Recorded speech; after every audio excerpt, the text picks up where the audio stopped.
In front of me is OSCAL Tiger 12, and today I would like to show you how you can switch on and use voice typing.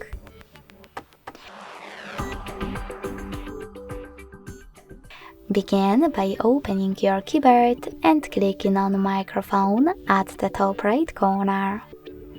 If it's not visible, select this gear. Tap on voice typing located in keyboard settings and tap on gray switcher next to use voice typing to activate it. Then go back to your keyboard and click on no visible microphone. If you never used it before, click on while using the app in the pop-up and start typing. As you can see, voice typing is on.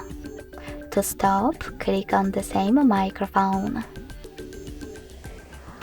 Thanks so much for watching. If you enjoyed this video, smash that like button, comment and subscribe. Bye!